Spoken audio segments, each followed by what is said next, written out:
How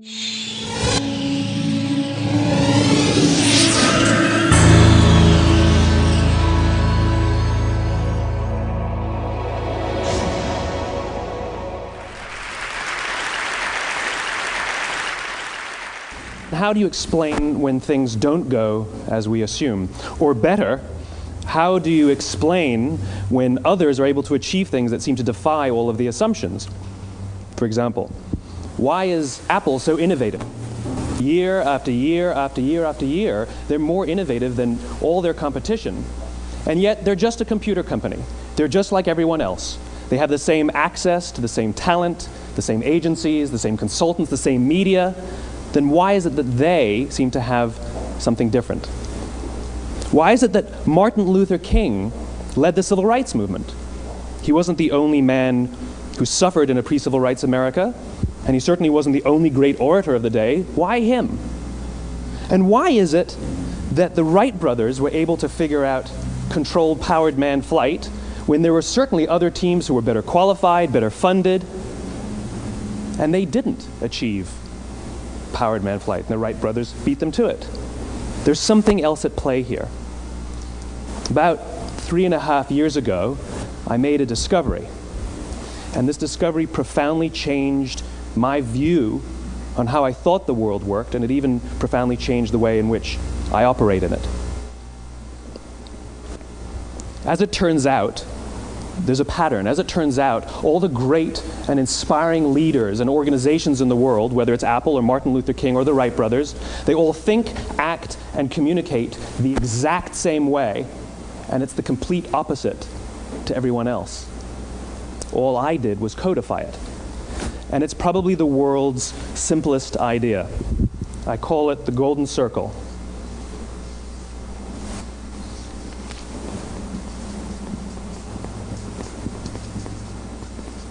Why, how, what?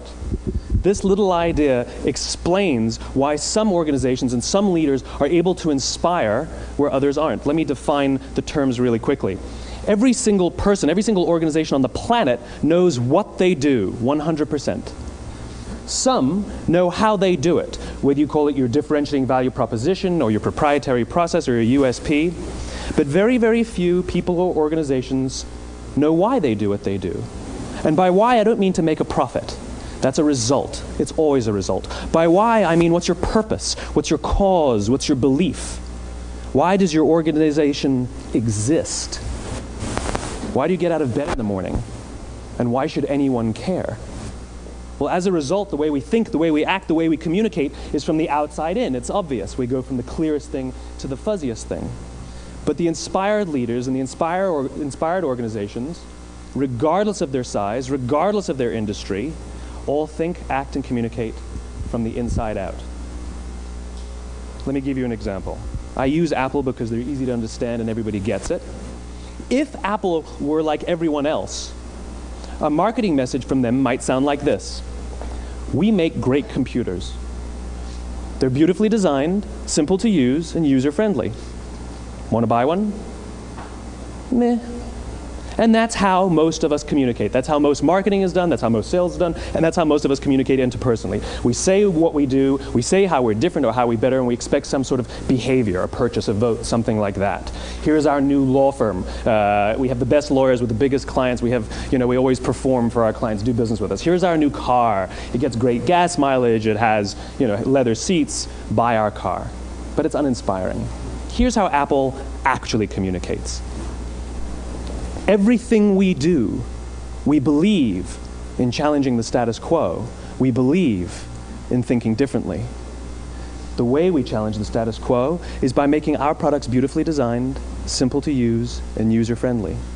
We just happen to make great computers. Want to buy one? Totally different, right? You're ready to buy a computer from me. All I did was reverse the order of the information. What it proves to us is that people don't buy what you do, people buy why you do it. People don't buy what you do, they buy why you do it. This explains why every single person in this room is perfectly comfortable buying a computer from Apple. But we're also perfectly comfortable buying an MP3 player from Apple, or a phone from Apple, or a DVR from Apple. But as I said before, Apple's just a computer company. There's nothing that distinguishes them structurally from any of their competitors. Their competitors are all equally qualified to make all of these products. In fact, they tried. A few years ago, Gateway came out with flat screen TVs. They're eminently qualified to make flat screen TVs. They've been making flat screen monitors for years. Nobody bought one. And Dell came out with MP3 players and PDAs. And they make great quality products, and they can make perfectly well-designed products, and nobody bought one. In fact, talking about it now, we can't even imagine buying an MP3 player from Dell. Why would you buy an MP3 player from a computer company? But we do it every day. People don't buy what you do, they buy why you do it. The goal is not to do business with everybody who needs what you have.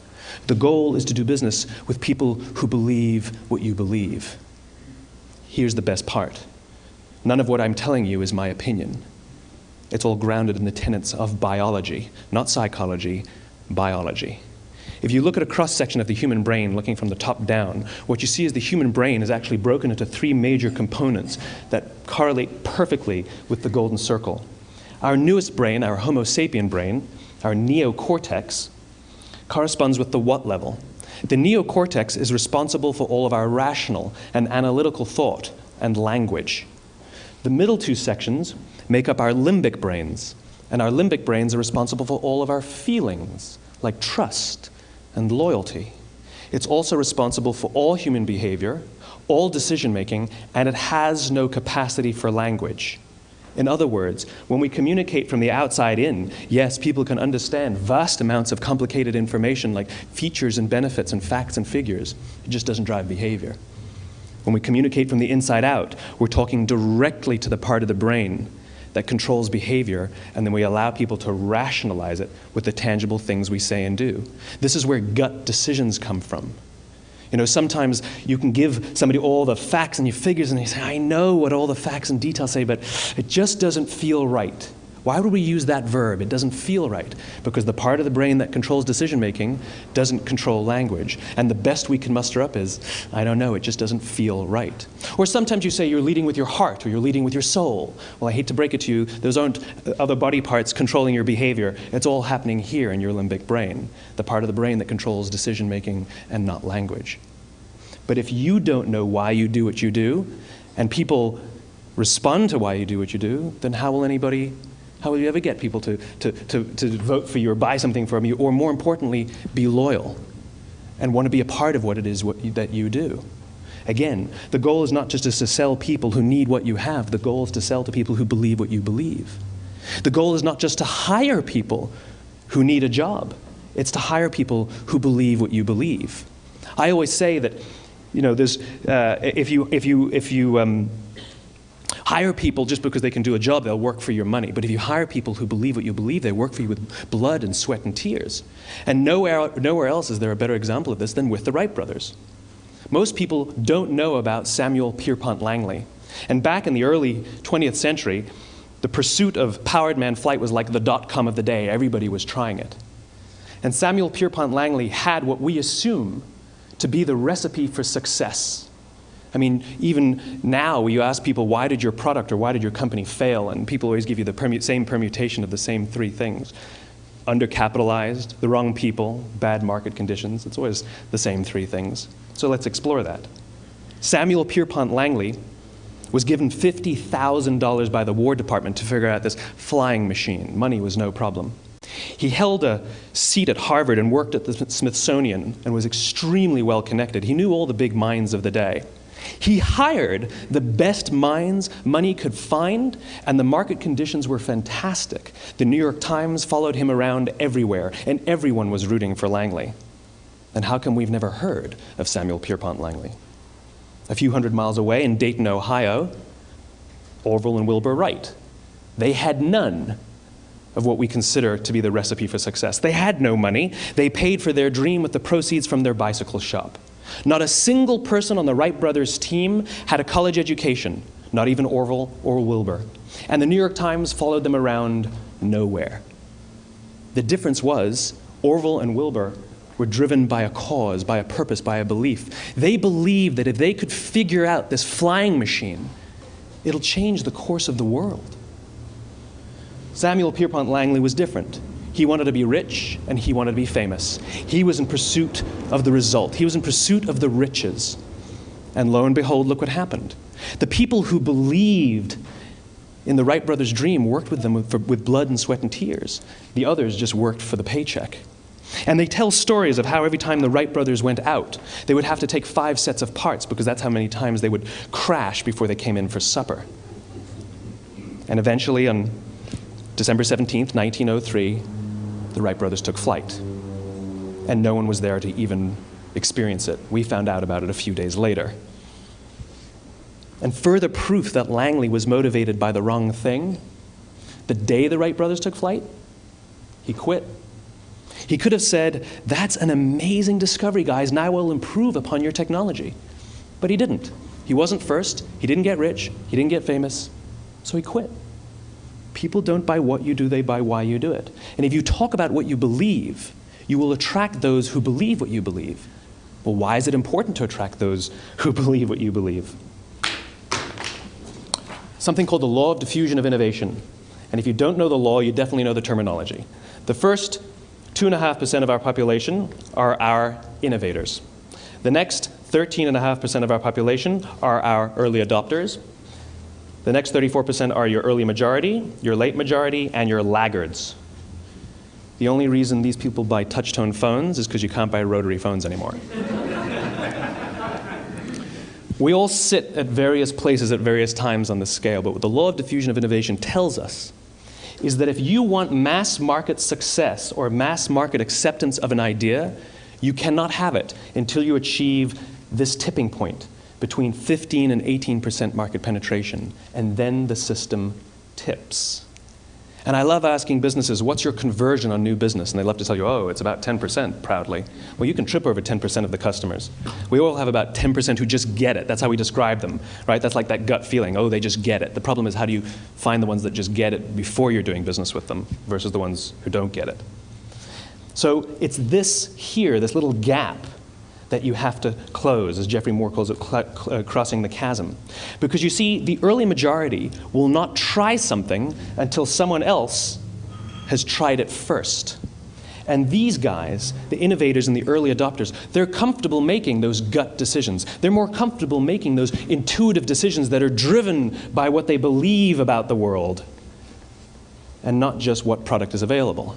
These are the people who stood online for 6 hours to buy an iPhone when they first came out, when you could have just walked into the store the next week and bought one off the shelf. These are the people who spent $40,000 on flat screen TVs when they first came out, even though the technology was substandard. And by the way, they didn't do it because the technology was so great. They did it for themselves. It's because they wanted to be first. People don't buy what you do, they buy why you do it. And what you do simply proves what you believe. In fact, people will do the things that prove what they believe. The reason that person bought the iPhone in the first 6 hours, or stood in line for 6 hours, was because of what they believed about the world and how they wanted everybody to see them. They were first. People don't buy what you do, they buy why you do it. So let me give you a famous example, a famous failure and a famous success of the law of diffusion of innovation. First, the famous failure. It's a commercial example. As we said before a second ago, the recipe for success is money and the right people and the right marketing conditions, right? You should have success then. Look at TiVo. From the time TiVo came out about 8 or 9 years ago to this current day, they are the single highest quality product on the market. Hands down, there is no dispute. They were extremely well funded. Market conditions were fantastic. I mean, we use TiVo as a verb. I TiVo stuff on my piece of junk Time Warner DVR all the time. But TiVo is a commercial failure. They've never made money. And when they went IPO, their stock was at about $30 or $40 and then plummeted, and it's never traded above 10. In fact, I don't think it's even traded above 6, except for a couple of little spikes. Because you see, when TiVo launched their product, they told us all what they had. They said, we have a product that pauses live TV, skips commercials, rewinds live TV, and memorizes your viewing habits without you even asking. And the cynical majority said, we don't believe you, we don't need it, we don't like it, you're scaring us. What if they had said, if you're the kind of person who likes to have total control over every aspect of your life, boy, do we have a product for you. It pauses live TV, skips commercials, memorizes your viewing habits, etc., etc. People don't buy what you do, they buy why you do it, and what you do simply serves as the proof of what you believe. Now let me give you a successful example of the law of diffusion of innovation. In the summer of 1963, 250,000 people showed up on the Mall in Washington to hear Dr. King speak. They sent out no invitations, and there was no website to check the date. How do you do that? Well, Dr. King wasn't the only man in America who was a great orator. He wasn't the only man in America who suffered in a pre-civil rights America. In fact, some of his ideas were bad. But he had a gift. He didn't go around telling people what needed to change in America. He went around and told people what he believed. I believe, I believe, I believe, he told people. And people who believed what he believed took his cause and they made it their own, and they told people. And some of those people created structures to get the word out to even more people. And lo and behold, 250,000 people showed up on the right day, on the right time to hear him speak. How many of them showed up for him? 0. They showed up for themselves. It's what they believed about America that got them to travel on a bus for 8 hours to stand in the sun in Washington in the middle of August. It's what they believed, and it wasn't about black versus white. 25% of the audience was white. Dr. King believed that there are 2 types of laws in this world, those that are made by a higher authority and those that are made by man. And not until all the laws that are made by man are consistent with the laws that are made by the higher authority will we live in a just world. It just so happens that the civil rights movement was the perfect thing to help him bring his cause to life.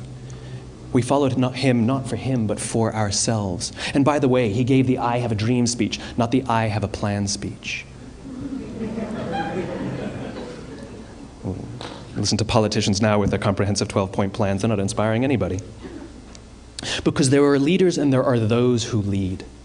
Leaders hold a position of power or authority, but those who lead inspire us.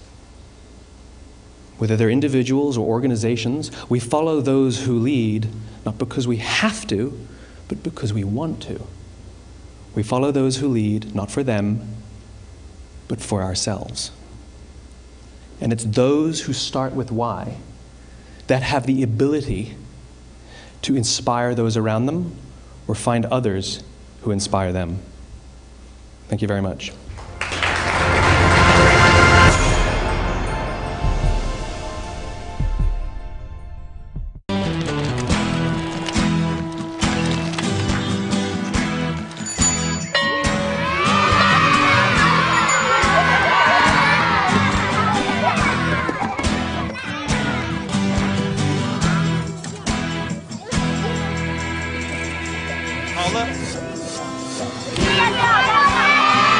Sharing.